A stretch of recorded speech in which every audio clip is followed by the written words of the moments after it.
আসসালামু আলাইকুম, সবাইকে স্বাগতম জানাচ্ছি আমার ইউটিউব চ্যানেল নুসরাতের রান্নাঘরে। আজকে নদীর পাড়ে ঘুরতে এসে দেখি নদীর পাড়ে অনেকগুলো কলমি শাক হয়েছে, আর এগুলো প্রাকৃতিকভাবেই হয়েছে, এজন্য খেতে খুবই ভালো লাগে। তাই আর দেরি না করে উঠিয়ে নিচ্ছি, মজাদার একটি রেসিপি বানাবো। তাই আশা করি আমার এই ভিডিওটি আপনাদের ভালো লাগবে।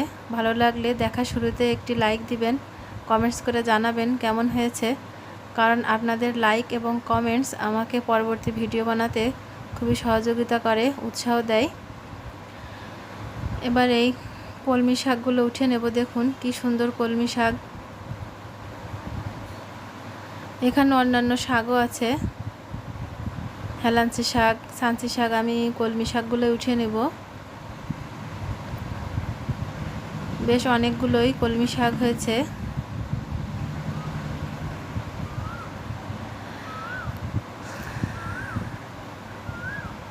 আর কলমি শাকগুলো অনেক জালি।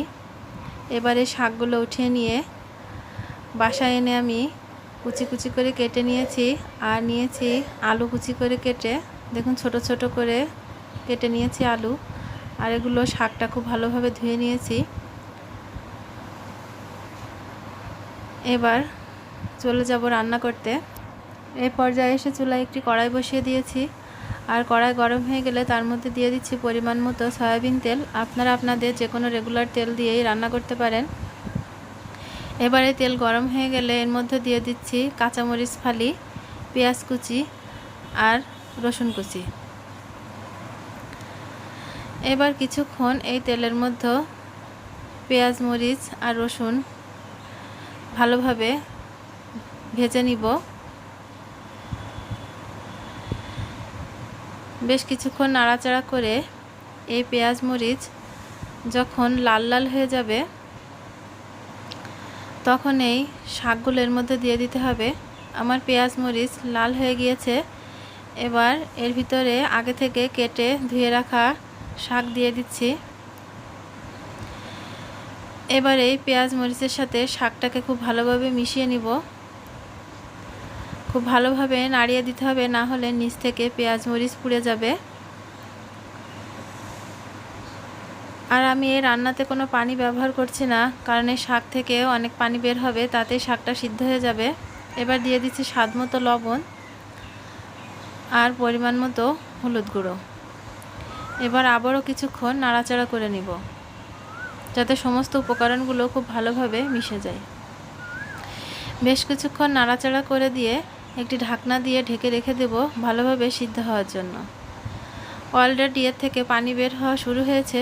কিছুক্ষণ ঢাকনা দিয়ে ঢেকে রেখে আবারও ঢাকনা খুলে এই শাকটা নাড়াচাড়া করে দিতে হবে, যাতে করে সব শাক ভালোভাবে সিদ্ধ হয়ে যায়।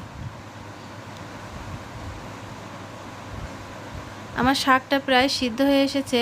এবার চামচের সাহায্যে এর ভিতরে যে আলু দিয়েছিলাম এগুলো ভেঙে দিব, যাতে শাক আর আলু খুব ভালোভাবে মিশে যায়। এমনভাবে ম্যাশ করতে হবে যাতে আলুগুলো একটা আস্ত না থাকে। এই আলুগুলো গলে যাওয়ার ফলে শাকটা খেতে দারুণ স্বাদের হয়। আমার শাক রান্না হয়ে গিয়েছে, এর থেকে তেল ছেড়ে দিয়েছে। এবার আমি কড়াই থেকে উঠিয়ে নিব।